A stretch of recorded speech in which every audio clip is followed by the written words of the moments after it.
Donc, merci à tous d'être là. Voilà. Merci à la Gilles-Tour de sélectionner ma proposition, d'avoir sélectionné ma proposition.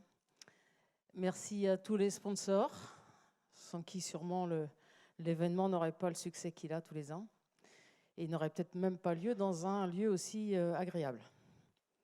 Bon, il y a un petit point d'amélioration quand même sur le lieu, c'est que ça, quand on est là, ça fait mal aux yeux. J'ai l'habitude pour me présenter, donc mon nom c'est Sylvie Lebaille. J'ai l'habitude de dire qu'il y a deux questions qui me passionnent dans ma vie professionnelle. Ça déborde un peu de ma vie professionnelle, je dois l'avouer. C'est comment faire pour que l'individu trouve sa place dans l'entreprise et comment faire pour que les équipes soient performantes. Et en fait, ça c'était la façon dont je disais les choses entre guillemets avant. Et en fait, je me rends compte que ces deux questions n'en font qu'une, et ça pose la question du sens. Trouver sa place dans l'entreprise, quand je fais quelque chose qui fait sens pour moi, je suis à ma place dans l'entreprise. Et pour les équipes performantes, c'est la même chose. Si l'équipe, elle est fédérée autour d'un sens commun, et que ça fait sens vraiment pour l'ensemble de l'équipe, il n'y a pas photo qui trouveront les outils, les méthodes, qui mettront toute leur énergie au service d'eux. Donc la question du sens est une question qu'on se pose de plus en plus. J'interviens en tant que coach dans l'entreprise et en fait ce qui s'est passé c'est que l'année dernière, au mois de mars, dans la même semaine, j'ai eu deux entreprises qui me disent « Sylvie, on se pose la question du sens, mais on s'y perd. »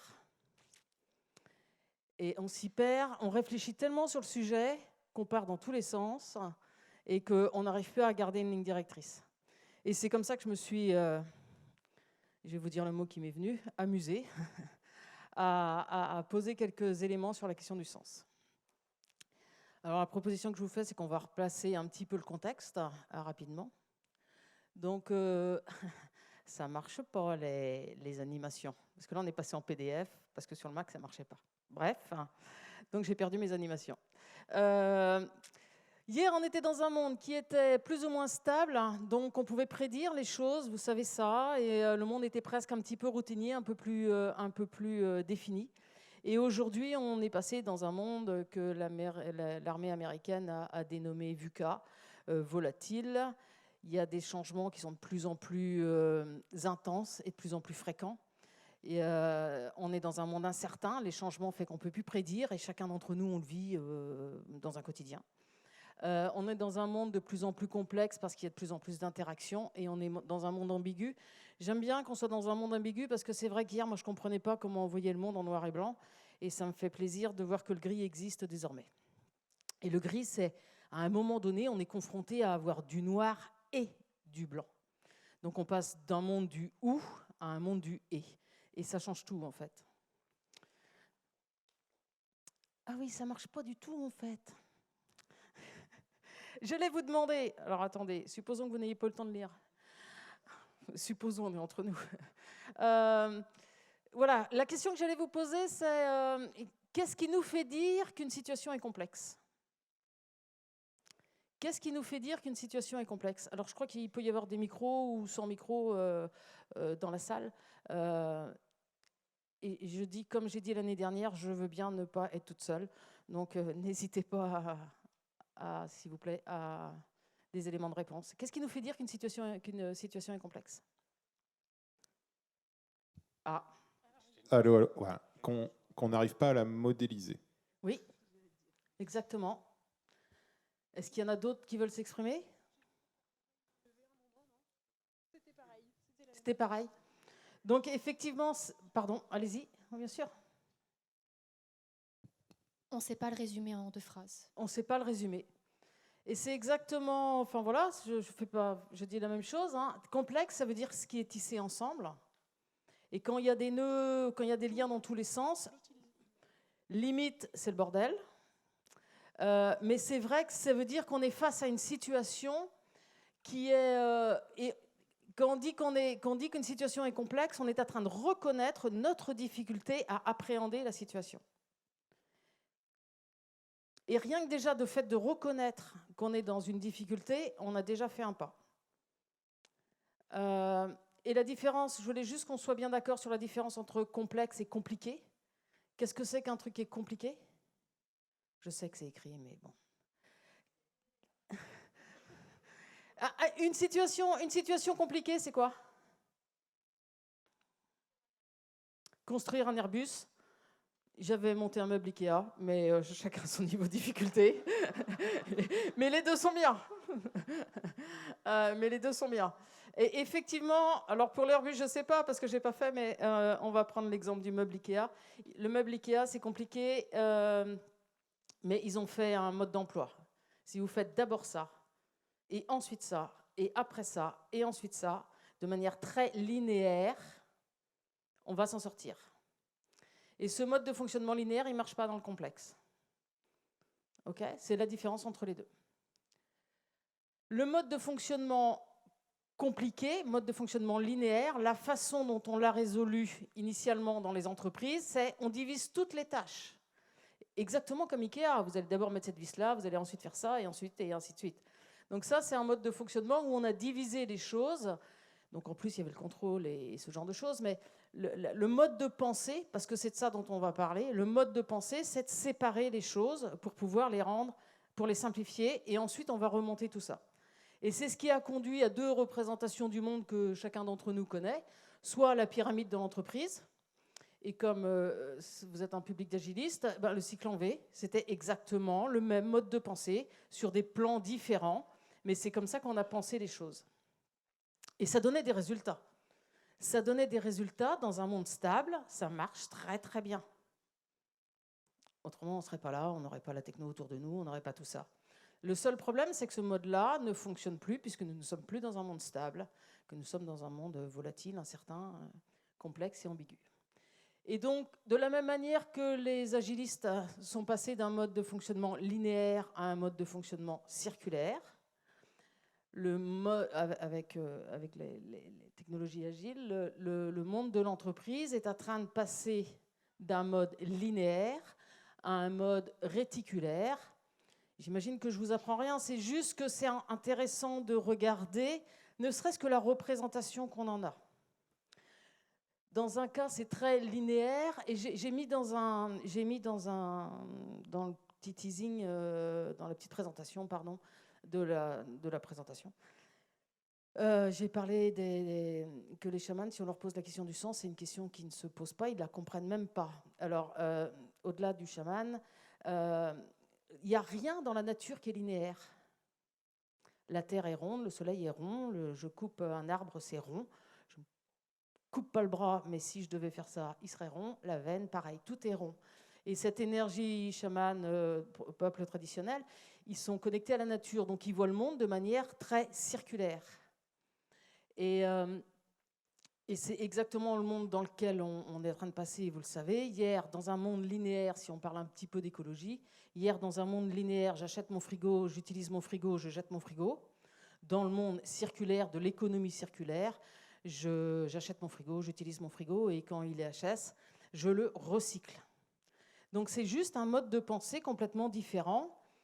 Le seul truc, c'est qu'on a toujours appris à penser de manière linéaire. Le mental pense de manière linéaire. Et je suis juste en train d'essayer de proposer que pour résoudre la question du sens, on ne peut pas accéder au sens en utilisant ce mode de pensée. Donc hier, le modèle pyramidal, c'est le modèle mathématique pour organiser un maximum de monde avec un minimum d'interaction. Et donc on passe dans un monde où le but du jeu, où il y a un maximum de liens. Donc ça aussi, ça nous dit qu'on ne peut pas faire de la même manière. La question du sens, puisque c'est ça la proposition d'aujourd'hui, la question du sens dans le monde pyramidal ne se pose presque pas. Elle ne se pose presque pas parce qu'on est dans une logique d'obéissance ou de désobéissance, c'est la même chose. C'est comme en maths, moins 5 et plus 5, c'est toujours valeur absolue 5. Quand je suis dans un schéma d'obéissance, je suis de la même manière dans un schéma de désobéissance. Donc si ça me plaît, je vais dire oui, mais si ça ne me plaît pas, je vais dire non et je vais râler dans les couloirs. Et la question qu'on se pose dans le monde pyramidal, c'est qu'est-ce qu'on attend de moi? Et ça, on le voit, on le vit très fréquemment. Dans le monde, dans la logique du réseau, la question qu'on peut se poser, qu'on doit se poser, c'est qu'est-ce qui fait sens pour moi au regard de notre intention collective? Et cette question-là, je me suis dit, il ne faut pas croire que c'est une question égoïste. Ça serait une question égoïste si j'avais dit qu'est-ce qui fait sens pour moi? Ce n'est pas une question égoïste à partir du moment où c'est qu'est-ce qui fait sens pour moi au regard de mon environnement. Mais ça part quand même de moi. C'est toute la différence entre le monde de la pyramide et le monde du réseau. Dans le monde de la pyramide, la référence est extérieure. C'est l'autre qui va me dire ce que je dois faire. Dans le monde du réseau, c'est moi qui dois identifier ce que je dois faire, qui dois identifier le sens que je donne à mon action. Si je le fais indépendamment de mon contexte, évidemment, je vais être en indépendance puisque je le fais indépendamment de l'autre. Donc, je ne vais pas être au service du bien commun. Ça ne va juste pas marcher. Même si, paradoxalement, la référence est intérieure. Je fais d'abord les choses pour moi, mais je les fais pour moi au regard d'un bien commun. C'est bon? On est tous alignés? Donc, ce qui m'intéresse, c'est pas le sens au sens chacun d'entre nous va donner du sens à son action. Pour l'un, ça va être, peu importe l'appartenance à l'équipe. Chacun va trouver le sens. Mais la question, c'est comment identifier le sens. Et je suis convaincue que c'est une compétence à développer. Je suis convaincue que c'est une compétence à développer dans le monde dans lequel on va. Et que c'est une compétence encore une fois, dont on n'avait pas besoin hier. Et j'ai entendu la fin de la présentation précédente et on va être OK sur la notion de vision et tout ça. Je suis juste en train de dire qu'on ne peut pas réfléchir sur une vision. Que le sens, ce n'est pas du domaine de la réflexion.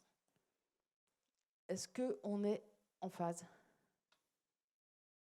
Un vrai oui? C'est cool. Une définition du sens, c'est une prof qui avait, et moi je trouve que c'est une définition qui me va tout à fait bien, ce qui est, à un moment donné, éprouvé par un sujet individuel ou collectif comme la cohérence unifiante d'une situation.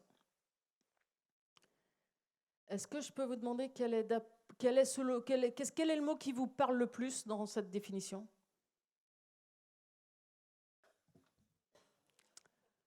Pardon? Unifiante? Cohérence? Éprouvé. C'est éprouvé qui, moi, me semble être le mot à retenir. Et parce que c'est éprouvé, ensuite, il y aura cohérence et donc il y aura unification. Mais la première chose, c'est que le sens est éprouvé. Éprouvé, ça veut dire que ça passe par le physique. Et moi, je suis très amusée, très sincèrement amusée qu'il y ait l'équipe d'Equi-Coaching qui soit là. Parce qu'effectivement, quand vous êtes en face du cheval, c'est éprouver les choses qu'il convient de faire. Ce n'est pas par hasard que cette énergie-là soit présente à travers un cheval. C'est vraiment ça, c'est la notion du sens, elle est éprouvée, elle n'est pas réfléchie. On ne peut pas la réfléchir. Donc le sens, il est éprouvé. C'est lié à l'expérience et pas à la réflexion. Et le but du jeu, c'est de raisonner, c'est de rentrer en résonance avec notre contexte extérieur. Ce n'est pas de raisonner les choses, c'est de raisonner. Le physique est impliqué dans l'histoire. Et évidemment, sûrement que vous, comme moi, sur les bancs de l'école, ce n'est pas tout à fait ça qu'on nous a appris. Voilà. Et dans le changement de paradigme dans lequel on est, moi je fais le pari que le vrai travail qu'on a à faire, il est de cet ordre-là. De lâcher la partie raisonnement, avec toute la difficulté que ça impose, on en parlait tout à l'heure, et on va le voir, avec toute la difficulté que ça impose pour plein de raisons, parce qu'on est pris dedans, juste, c'est aussi simple que ça, on est pris dedans, et que tous nos modes de fonctionnement sont basés là-dessus. Et pourtant, si on veut, entre guillemets, parce que tout à l'heure je vais dire qu'on ne peut pas donner de sens, si on veut donner du sens aux choses, ça ne passe pas par là. Donc c'est vraiment lié à l'expérience. C'est plus, contrairement à ce qu'on pourrait croire, c'est plus lié au présent qu'au futur. Et c'est plus une question de cohérence. Et je trouve qu'en fait, peut-être un petit truc pour essayer de lâcher le mental, je me demande dans quelle mesure il ne faudrait pas plus utiliser le mot cohérence dans l'entreprise que le mot est-ce que ça fait sens. Parce que quand on dit est-ce que ça fait sens, on remonte tout de suite là.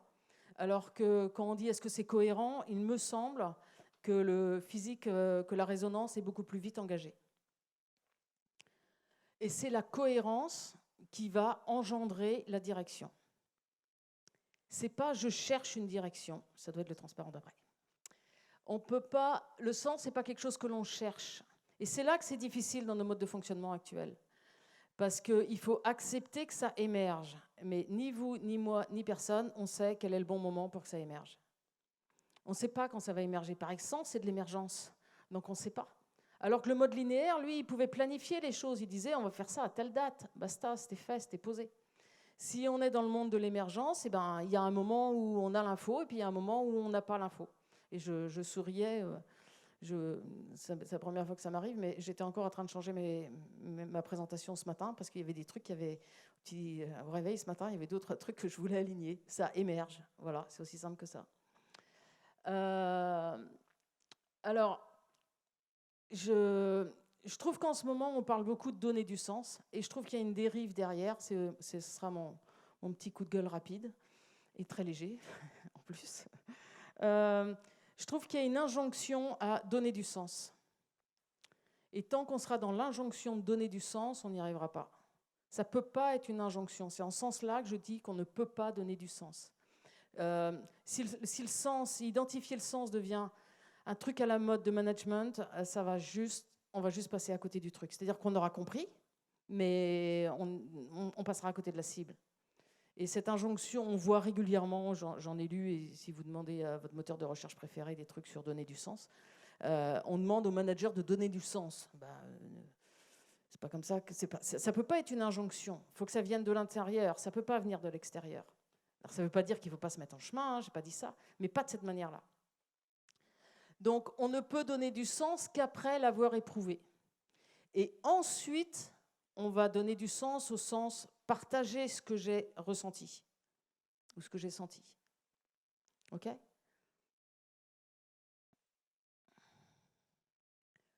Ah oui, alors ça, c'était mon petit moment de... C'était presque ce matin, ça.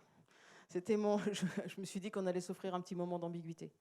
Donc maintenant que j'ai dit qu'on ne pouvait pas donner du sens, je dis qu'on peut donner du sens. Les deux sont vrais.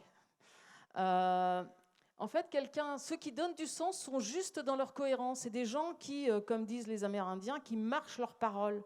C'est-à-dire qu'entre ce qu'ils pensent, ce qu'ils ressentent, ce qu'ils disent, ce qu'ils font, tout ça est aligné. Et c'est de ma cohérence intérieure que je vais pouvoir embarquer les gens avec moi. C'est parce que ça va faire sens pour eux. Donc, ils vont s'aligner sur le mot me vient, donc voilà, sur cette longueur d'onde-là. Et je vais être en confiance si j'ai quelqu'un en face de moi qui est cohérent. Et on le sait tous. Si tu me dis, enfin, des fois, ce qu'on dit n'est pas en phase avec ce qu'on sent. Et dans cette incohérence-là, même si on ne sait pas y mettre des mots, on sait qu'elle est là. Et donc le vrai enjeu, c'est pas tant de donner du sens que d'être dans sa propre cohérence. Et de sa propre cohérence, entre ce que je pense, ce que je dis, ce que je fais, ce que je montre à voir, eh bien, c'est cette cohérence-là qui fait que l'autre en face, potentiellement, va pouvoir nous suivre si ce qu'on propose fait sens pour lui. Ça ne marche pas du tout quand il n'y a pas les animations. Une façon de dire les choses. Est-ce que dans cette salle, il y en a quelques-uns qui connaissent l'analyse transactionnelle ? Ok, un petit peu. L'analyse transactionnelle, c'est un outil qui a été développé dans les années 50 par un monsieur qui s'appelle Eric Berne à Palo Alto. C'est ce qu'on appelle l'école humaniste. C'est un moyen de regarder ce qui se passe dans les relations humaines. Et son intention à ce monsieur-là, c'était tous les managers sont des psys, mais ils ne vont pas faire des grands 7 ans d'études. Donc, comment je fais pour leur simplifier les choses ? Et donc, il a créé le modèle de l'analyse transactionnelle. Le modèle de l'analyse transactionnelle nous dit, une des choses qu'elle nous dit, c'est qu'on a chacun d'entre nous une énergie de parent, une énergie d'adulte et une énergie d'enfant. L'énergie du parent, c'est l'énergie de ce que j'ai appris. c'est très lié à la culture. Ce que j'apprends, c'est très lié à la culture, c'est très lié au temps et c'est très lié à la géographie. Ce qu'un enfant qui naît aujourd'hui en Afrique va apprendre, ce n'est pas la même chose que ce qu'un enfant qui naît aujourd'hui aux États-Unis, parce que la culture n'est pas la même. Et je suis inévitablement modelée par ce que j'ai appris. Ça, c'est l'énergie du parent. Dans les boîtes, la culture de Google, c'est pas la culture d'Orange, c'est pas la culture de la start-up. Voilà, c'est des cultures différentes. Ce que l'on apprend est différent. Le parent, c'est le modèle, c'est l'espace de la pensée. Et dans l'espace de la pensée, 1 + 1 = 2 et toute la planète est d'accord. Il n'y a pas d'enjeu culturel. Toute la planète est d'accord. Et le troisième espace, ou le premier, comme on veut, c'est l'espace qu'il a nommé l'espace de l'enfant, qui est l'espace du sentir. C'est l'enfant, il ne sait pas qu'il boit du lait, il sait juste que c'est agréable. Et il ne sait même pas dire que c'est agréable, il a la sensation d'agréabilité. Donc la proposition pour identifier le sens, c'est que ce ne soit pas de la réflexion qui ne fait que raisonner. Et on trouve ça très bien. Je veux dire, si on n'avait pas raisonné, on n'aurait pas tout ce qu'il y a autour de nous. Mais pour identifier le sens, la première chose à faire, c'est de sentir ce qui est présent là. Et sur la base de ça, je vais ensuite venir y mettre des mots. Donc j'essaie juste de dire et de redire que la porte pour entrer dans le sens, et ça c'est une façon de le dire, c'est de ne pas rentrer par le raisonnement, mais de rentrer par la résonance que les situations me provoquent. Et c'est pour ça que je vous ai posé tout à l'heure la question, je ne vous ai pas demandé ce que c'était qu'une situation complexe, je vous ai proposé qu'est-ce qui me fait dire à moi, la référence est toujours intérieure, qu'est-ce qui me fait dire à moi que telle ou telle situation est complexe. Et ça, c'est juste pour une autre encore façon de le dire. L'adulte, au sens de l'analyse transactionnelle, il nous a permis de savoir que l'eau, c'était H2O. Mais le fait de savoir que l'eau, c'est H2O, ça ne va pas tellement me désaltérer. Hein. C'est vraiment les deux niveaux de réalité. Et il n'y en a pas une qui est mieux qu'une autre. On n'est pas en train de dire ça. Sauf que quand vous avez soif, vous ne pensez pas à H2O. Et c'est exactement la même chose. Ce qui me met en mouvement, et on va reparler de Simon Sinek après, ce qui me met en mouvement, c'est la sensation que ça me procure. Ce n'est pas le fait de le savoir. Donc le sens, c'est exactement pareil. Il faut l'appréhender à ce niveau-là. Enfin, il me semble qu'il est nécessaire de... Non, parce que le il faut, ça sera un parent qui cause, et en fait, vous êtes complètement libre, faites ce que vous voulez. Voilà, une autre façon de dire les choses, c'est évidemment la façon dont l'a exprimé Simon Sinek. Simon Sinek, avec son Golden Circle, il dit « Les leaders qui inspirent les mondes, c'est les gens qui commencent par identifier leur pourquoi. Et ensuite leur comment, et ensuite on voit comment on fait les choses, et ensuite on voit ce qu'on fait. » Et il dit bien « Le cerveau limbique n'a aucune capacité de langage. » Le cerveau limbique, qui est l'équivalent, je dis exactement la même chose que l'analyse transactionnelle, je le dis simplement autrement, et il y a un vrai enjeu à le présenter avec des formes différentes, parce que pour l'un, ça va être cette forme-là, et pour l'autre, ça va être une autre forme. Voilà, elles disent la même chose dans des espaces différents. Donc le cerveau limbique, il n'a pas de capacité de langage. Et c'est là que je dis qu'on ne peut pas donner du sens. Si on dit donner du sens, il est très possible que ce soit le néocortex qu'on appelle. Donc la première chose à faire, c'est effectivement, comme le dit Simon Sinek à sa manière, d'appréhender d'abord le why et sans réflexion, je m'autorise à redire ça, et ensuite de mettre des mots dessus pour pouvoir effectivement partager. On n'est pas en train de dire qu'il ne faut pas les mots. S'il n'y a pas les mots, on n'arrivera pas à partager. Et la part de nous qui a besoin d'un comment, c'est le mental. Parce que ça le rassure complètement de savoir comment on va faire les choses. Ça nous rassure de savoir comment on va faire les choses. Si vous voulez appréhender la question du sens, il faut d'abord faire le deuil du comment.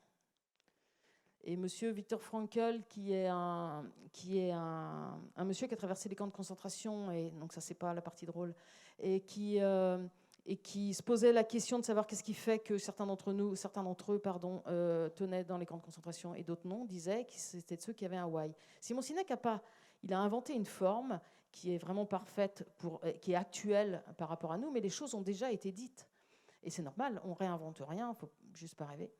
Donc ceux qui ont leur pourquoi se moquent un peu de savoir quel est le comment. Et ça, c'est un petit truc, c'est que quand vous êtes en train de chercher votre comment, et que vous inquiétez par rapport au comment, c'est potentiellement que le why, il n'est pas suffisamment bien posé, pas suffisamment intégré. Parce que si j'ai mon why, je suis confiant. Il y a suffisamment d'intelligence maintenant dans les boîtes et tout ça, on a suffisamment expérimenté les choses, le comment on va le trouver. Il y a suffisamment d'outillage, il y a suffisamment d'intelligence pour être pertinent, pour trouver le comment. Et j'imagine qu'il y a des coachs agiles dans la salle et des managers, et voilà. Et il y a un vrai... Enfin, moi, quand j'ai commencé en tant que coach, je me faisais prendre à chaque fois. Les gens voulaient... oui, mais comment on va faire? Oui, mais concrètement, comment on va faire? Et c'est humain, hein, moi, voilà. Le truc, c'est que si vous voulez vraiment apporter quelque chose au système, ne vous faites pas prendre par cette question-là. Ne vous faites pas prendre par cette question-là qui se dissipera quand l'ensemble de la population à laquelle vous vous adressez aura intégré le why, aura intégré le sens du truc.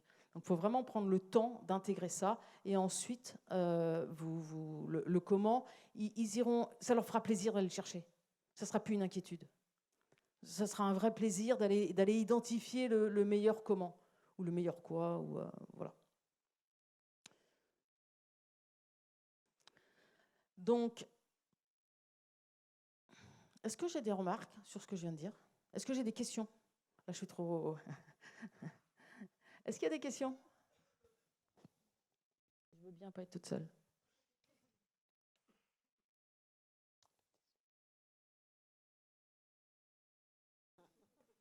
Quel sens a ce silence? Est-ce que la question, quand on se pose la question du sens, là, la réflexion que tu donnes, là, est-ce que c'est quelque chose de générationnel ou parce que je sais pas, j'ai l'impression que je me pose plus ces questions-là parce que j'ai mûri et puis je veux revenir à quelque chose qui a plus de sens pour moi. Mais est-ce que c'est vraiment par génération que ça se fait ou Alors, ma réponse, qui n'est qu'une réponse, c'est qu'on est à un moment de l'histoire où on se doit de poser la question. C'est-à-dire qu'hier, je vais prendre mon exemple. Hier, moi, on ne m'a pas posé la question du quelles études tu vas faire, en fait. Si, on m'a posé la question, mais c'était non négociable, en fait, quelque part. Vous voyez ce que je veux dire? Le truc était déjà tracé. Parce qu'on était dans un truc linéaire. Et donc, aujourd'hui, la question du sens, elle est plus prédominante parce qu'on est dans un monde instable. Dans un monde stable, la question du sens, elle se pose beaucoup moins parce que j'ai pas à me la poser, parce que c'est là, quoi. Vous voyez ce que je veux dire? Donc, moi, je crois que c'est ça la réponse. C'est qu'on est dans un monde tellement instable qu'on se doit de poser la question du sens qu'on n'était pas obligé de se poser avant. Voilà. Est-ce que ça répond un petit peu à la question? Et alors pour reprendre l'aspect générationnel, oui, les générations plus jeunes sont nées avec cet ADN-là. Voilà, ils sont moins dans l'obéissance que ce que moi j'ai pu être ou que d'autres ont pu être. Et donc, si je suis pas dans l'obéissance, faut bien que j'invente ma propre façon de faire et je vais gagner mon autonomie par rapport à votre façon de faire que vous avez eu avant. Voilà, le vrai enjeu, c'est de ne pas être en rébellion par rapport à ce qui s'est passé avant, parce qu'autrement, on va juste reproduire le schéma. Le vrai enjeu, c'est vraiment de partir de soi et de respecter ce qui a été fait avant. C'est trop facile dans les entreprises, et je le vois très fréquemment, de dire « ouais, mais c'est pas bien, c'était nul, c'est comme ça qu'ils faisaient avant » et tout ça. Respectons le passé, parce qu'on ne serait pas là s'il n'était pas là. La question, c'est comment, à partir de ce passé-là, j'invente un nouveau. Mais si cette fondation n'avait pas été là, on ne serait pas là. Oui, avec plaisir. Merci beaucoup. Oui, je me demandais si c'est pas aussi une forme de culpabilisation finalement pour les employés, de les rendre, de vouloir les rendre acteurs de tout ça. Du coup, il n'y a pas aussi le côté un peu reposant entre guillemets, il y a quelqu'un qui décide pour moi. Et si j'y arrive pas, c'est à cause de moi, parce que moi, j'ai pas trouvé le sens, j'ai pas trouvé comment faire, etc. Est-ce qu'on n'induit pas cette notion de culpabilité ? Eh ben, je trouve ça très intéressant. Vous avez dit vouloir. Et en fait, effectivement, il ne faut pas vouloir que l'autre donne du sens. Le vrai enjeu, c'est de créer un environnement où les gens vont s'approprier la question et que ça fasse sens pour eux de se la poser. Effectivement, c'est pour ça que j'essaye de dire, si ça devient une mode, cette histoire de sens, si ça devient une mode du management, on va passer à côté et on aura tous les effets négatifs de la chose, dont celui-là. Je le conçois tout à fait. Après, j'ai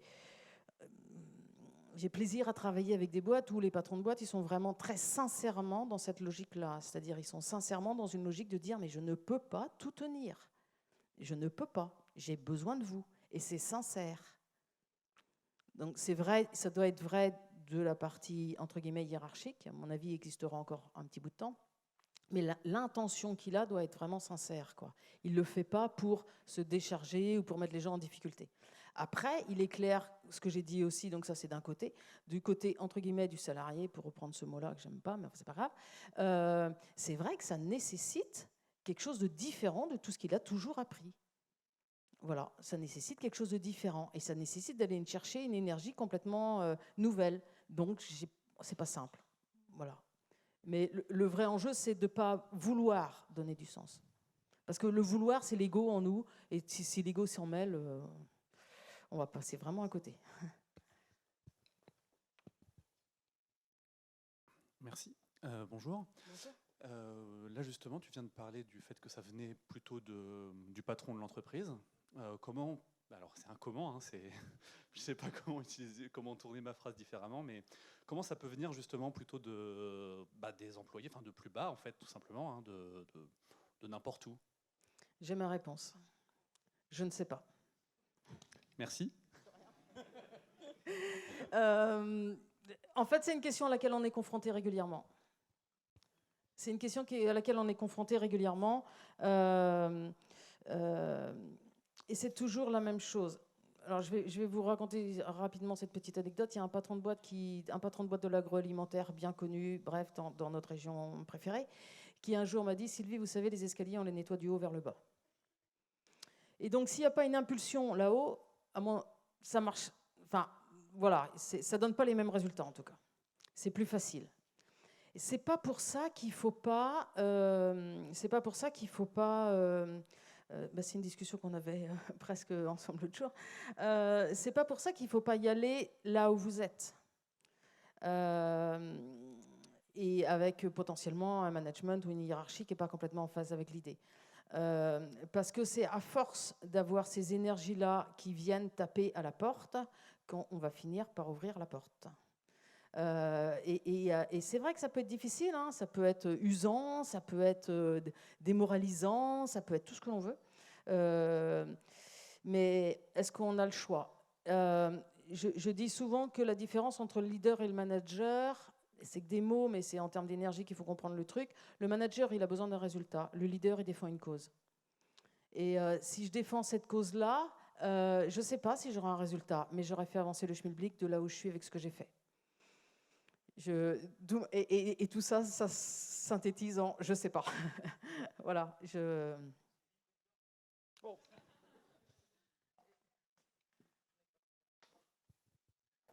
C'est plus une réflexion à voix haute que vraiment une question, mais tu dis cette incantation donner du sens, elle-même, elle n'a pas de sens. Et évidemment, au même titre que soyez agile n'avait pas de sens. Voilà. Mais est-ce que finalement le rôle du leader ou du manager, je te rejoins sur le sens du mot manager, est-ce que finalement le rôle du leader, c'est non pas de donner du sens, mais de créer les conditions pour que chacun puisse trouver son sens et de trouver la synthèse commune qui permet d'avancer ensemble ? Ben, pas mieux. Ben voilà, c'est exactement ça. Et c'est bien ce qui a été dit, c'est que chacun puisse trouver son sens. Et on ne peut obliger personne, s'il n'a pas envie de jouer à ce jeu-là, d'y jouer. Voilà. Si son contrat avec la boîte ou avec son collectif, c'est moi je vais être dans un rôle d'exécutant, le truc, dans 15 minutes c'est fini, je vais reprendre les transparents. Donc si sa vision du monde c'est moi je suis là pour de l'alimentaire et le truc qui me passionne, qui fait sens pour moi, c'est d'aller faire du kite tous les soirs à Saint-Malo, il a le droit, c'est sa vie. Il faut juste que le contrat soit clair avec l'autre. que ce soit un autre collectif ou que ce soit un autre... voilà, il faut juste que le contrat soit clair. Mais on peut obliger personne à aller dans la logique du sens. Et le rôle du leader, entre guillemets, c'est de créer l'environnement qui permet d'eux. Donc, le sens, ce que j'essaye d'exprimer, c'est que si vous voulez rentrer dans la logique du sens, oui, il ne faut pas s'inquiéter du comment tout de suite, il faut aimer la feuille blanche, avec tout ce que le vide renvoie à l'humain, de pas facile. Mais voilà, il faut apprendre à aimer ça, à aimer cet espace, qui effectivement peut faire peur, mais qui en même temps offre toute la créativité qui va avec. Rentrer dans le jeu, et je considère que c'est un jeu. C'est un jeu au sens noble du terme. Voilà. C'est un jeu au sens de la dynamique intérieure, sans idée préconçue et sans certitude. Encore une fois, dans le monde d'hier, c'était blanc ou noir. On avait la certitude qu'il fallait faire du noir. Okay. Voilà, c'est plus le cas. Accepter une approche non linéaire que vous connaissez, les agilistes, mais de proche en proche, d'essais et d'erreurs. Donc il y a un vrai travail, et c'est là qu'on a besoin des leaders. On a un vrai travail dans les entreprises à faire pour que ce droit à l'erreur soit accepté. Et là, pour le coup, si en haut de la pyramide, entre guillemets, ce droit à l'erreur n'est pas donné, ça ne marchera pas. Voilà. Donc, faut que ça, voilà. Ou en tout cas, ça sera limitant. Il n'y a pas photo. Accepter de faire avec juste ce qu'il y a là. Il y a une des phrases, il y avait quelques années, il y avait une vidéo qui tournait qui est de dire arrêtez de me dire bon courage. J'étais à peu près en phase avec ça, parce que si c'est un jeu, j'ai pas besoin de courage. Il y a une autre phrase qu'on entend souvent dans l'entreprise, c'est dommage. C'est dommage que ce soit comme ça aurait pu être autrement. Ben oui, mais c'est comme ça. Donc, c'est comme ça, c'est tout. C'est dommage qu'il pleuve ou qu'il... Enfin voilà, c'est juste d'accepter, d'en le sentir, c'est du physique, donc c'est ce qui est là, c'est tout. C'est le mental qui est en train de nous dire ça aurait été mieux si ça avait été rouge ou si ça avait été une autre couleur. C'est juste ce qui est là, donc tu le prends tel quel, c'est tout. Le cheval, il est ce qu'il est là avec son caractère, et tu fais avec ça, c'est tout. C'est pas c'est dommage. Le c'est dommage, c'est un truc du mental. Et tout ça est sûrement très joli. Il faut être clair que, encore une fois, c'est ce que je disais tout à l'heure, dans les schémas qu'on a construits et dans lequel on évolue, des fois on place des réunions et il faut qu'à la fin de la réunion, on ait trouvé une solution. Ben, si on est dans le domaine de l'émergence, il n'y a rien qui garantit qu'on aura la solution à la fin de la réunion. Et donc ça, voilà, qu'est-ce qu'on fait avec ça? Je n'ai pas plus de réponses que chacun d'entre vous. Voilà, ce monde de l'émergence, on en parlait tout à l'heure, il est...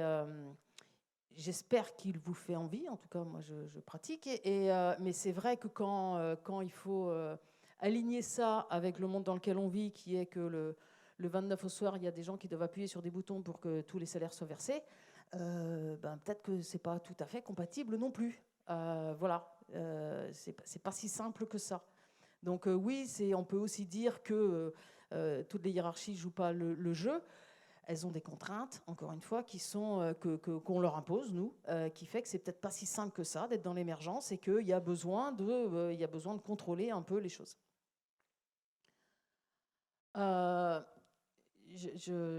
Retrouver la question du sens, c'est avant tout, et c'est pour ça que je parlais un petit peu de l'énergie des chamans, c'est avant tout de retrouver un mode de fonctionnement naturel pour nous. On n'est pas fait pour penser autant qu'on pense. Il y a besoin de retrouver cet espace de résonance et de sentir les choses. Il y a surtout besoin de trouver la complémentarité entre les deux. Si on faisait le monde du où, on ne changerait rien. On n'aurait rien changé.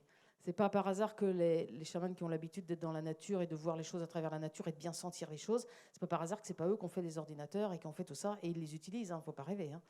Mais le vrai enjeu où on est aujourd'hui, c'est de faire le lien entre ces deux trucs-là, d'enlever peut-être une forme de... Et je les aime, voilà, mais d'enlever tout ce qui peut être du folklore, de ce qu'on pourrait ne pas aimer, de pas aimer et pas comprendre, et que ce soit plus d'actualité d'ailleurs, de cette partie de ces gens qui sont en lien avec la nature, et de l'intégrer dans notre quotidien. Et la difficulté, pour moi, elle est juste là. Je l'ai dit tout à l'heure, tout est circulaire dans la nature, et tout est émergence dans la nature. Dans la graine, il y a l'arbre. Et j'ai fini, en fait. C'est cool, il n'y a plus que 10 minutes, on va avoir des questions si vous voulez. Et donc voilà, la question du sens, s'il y a un truc à retenir, c'est tout vient de l'intérieur, et le but du jeu, c'est de raisonner, beaucoup moins de raisonner. Et si on fait ça, et je trouvais que c'était intéressant ce truc-là, c'est vraiment une mode de représentation du monde. Si hier on se voyait comme ça, nous les humains, en haut de quelque chose, le but du jeu c'est de passer d'un mode de fonctionnement très linéaire à un mode de fonctionnement circulaire où nous ne sommes que un parmi le reste des êtres vivants de cette planète.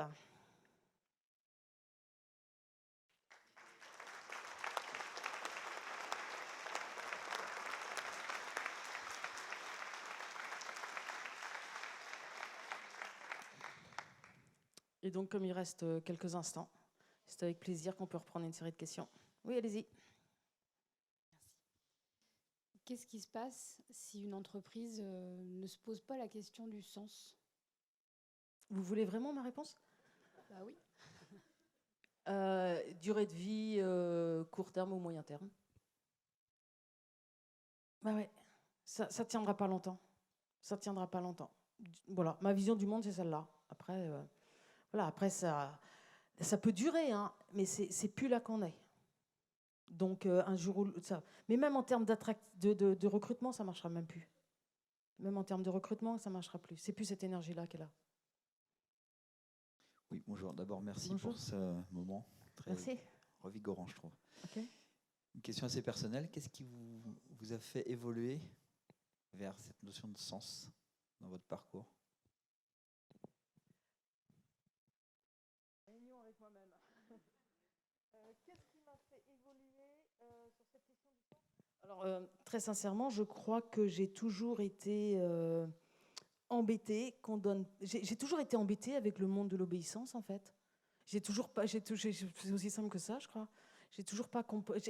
Enfin, jeune et enfant, j'ai vraiment pas compris pourquoi est-ce que c'était ce monde-là. Je crois que et j'avais pas à y mettre des mots dessus. Hein. Ça, c'est la première réponse. Et il y a une deuxième réponse qui m'est venue en vous exprimant cette réponse-là. C'est que j'ai fait des études d'ingénieur à l'INSA de Rennes et sincèrement, j'étais à peu près douée pour répondre et obéir à ce que les profs me demandaient. Ça marchait plutôt bien. J'ai encore en mémoire le moment de panique quand j'ai compris en 5e année qu'il fallait que je parte en stage. J'avais rien compris. J'avais pas le sens. J'ai pas du tout le sens de l'informatique. Pas du tout. Je peux avoir le diplôme. J'ai pas du tout intégré le sens que certains d'entre vous ont beaucoup mieux intégré que moi. Donc cette question du sens, elle a toujours été là en fait pour moi.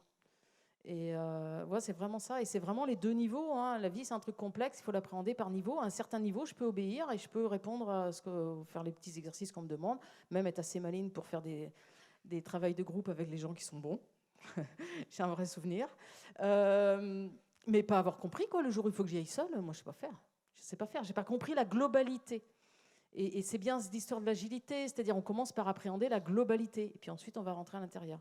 Et le mode de fonctionnement de l'éducation française, elle est vraiment, tu vas tout apprendre petit par petit, de manière très linéaire. Ah oui, c'est quand que j'ai la photo, moi? Moi, j'ai besoin de la photo pour commencer, quoi.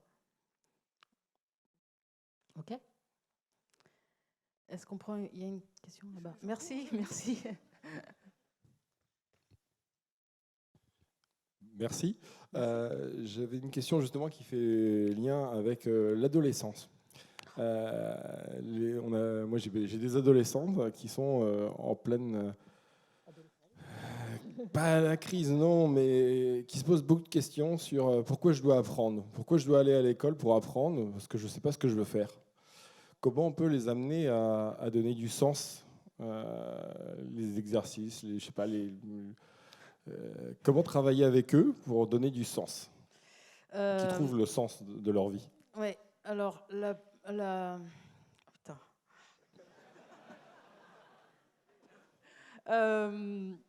Ouais, j'ai dit qu'on... Voilà, c'est parti. La réponse est, 2 points, ouvrez les guillemets. Ma vision du monde, c'est de ne pas avoir peur. Nous, en tant que parents, c'est très facile à dire et c'est pas facile à faire. J'ai pratiqué, voilà. D'avoir cette propre vision. Ma vision du monde, c'est que hier, on a été formés, limite formatés. Demain, il y aura besoin d'autodidactes. C'est-à-dire des gens qui vont apprendre complètement différemment. Donc, il n'y a pas d'inquiétude. Enfin, il n'y a pas d'inquiétude. C'est faux. Hein. Enfin, il y a de l'inquiétude. Voilà. Mais s'il y a une vision, le why, la vision du monde comme un moyen de dépasser notre inquiétude. C'est-à-dire que, vu la démographie qu'il y a, de toute façon, demain, ça va manquer de salariés dans les entreprises. faut juste pas rêver, ils vont avoir besoin, le rapport de force va changer. Donc c'est l'individu qui va pouvoir exprimer plus facilement ce qu'il veut, et c'est pas la boîte qui va dire je te veux là, à cet endroit-là, pour ces conditions-là. Donc la réponse, elle est plutôt en soi, c'est toujours pareil, moi je pars toujours de la même chose, qui est de dire j'ai confiance dans le fait que tu vas trouver ta voie. Oui, aujourd'hui, pour nous c'était tracé. Enfin pour moi en tout cas, peut-être pas pour chacun d'entre vous. Pour nous c'était tracé, on n'avait pas le droit d'en sortir. Eux, ils ont un exercice beaucoup plus difficile à faire et plus, entre guillemets, intelligent à faire. Ils n'ont pas les références. Le comment on peut les aider, c'est en ayant confiance sur le fait qu'ils vont trouver leur voie. Et d'être hyper patient. Ben oui, parce que l'émergence, si on va dans des trucs comme ça, moi, ma fille à 14 ans, elle savait ce qu'elle voulait faire. Et mon fils à 28, il ne sait toujours pas. Donc, et voilà. Parce que pour lui, ce n'est pas mûr. Et pour un autre, c'est mûr beaucoup plus tôt. Donc c'est vraiment si on veut aider les jeunes générations, c'est d'avoir une vision. Moi j'ai la mienne, voilà, que chacun travaille sa vision du monde sur où ça va, tout ça, et d'être confiant sur le fait d'avoir cette vision du monde que chacun d'entre nous on a quelque chose à exprimer. Donc tu vas le trouver. Oui, il faut que tu te mettes en chemin. Oui, voilà.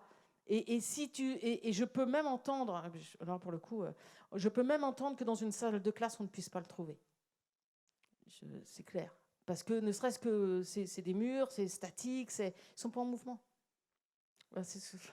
Merci. Bonjour. Bonjour. C'est plus aussi une remarque parce que j'ai constaté, et j'ai beaucoup de gens qui m'ont parlé de ça, on est l'avantage d'être dans un milieu, en tout cas moi dans l'informatique, où finalement le rapport de force entre employeur et employé, on cherche beaucoup d'informaticiens, on cherche des développeurs. Et dans mon métier, j'ai beaucoup de gens qui me disent j'ai envie de changer parce que je cherche du sens. Et j'en ai plein qui m'ont dit là, j'aimerais bien trouver une nouvelle boîte, mais je cherche un sens dans cette boîte, donc j'ai besoin.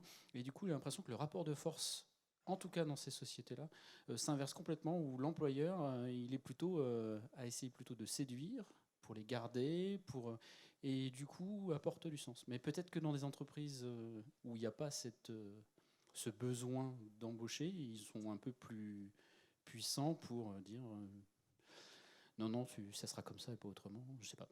Et il y a un vrai risque, hein, vous venez de dire, effectivement, les entreprises vont chercher à séduire. Non. Ben non, parce que la séduction, c'est tricher, hein, d'une certaine manière. Il y a une espèce de marketing derrière, on vient, voilà, et on peut enrober le truc, mais c'est pas ça qui compte en fait. C'est vraiment qu'est-ce qui fait sens pour moi. C'est toujours la même chose. Et donc effectivement, on voit ces choses-là arriver, et c'est pour retenir les individus. Et c'est là que c'est vrai à plein de niveaux. C'est vrai au niveau de l'écologie, c'est vrai au niveau de notre professionnel. C'est vraiment à l'individu hop là, c'est la fin de la présentation, de s'ouvrir les chakras pour aller dans cette question du sens. Et effectivement, hein, on est un peu démunis, hein, on ne sait pas bien y répondre. Hein. On ne sait pas bien y répondre. OK ? On dit que c'est bon ? Merci à vous.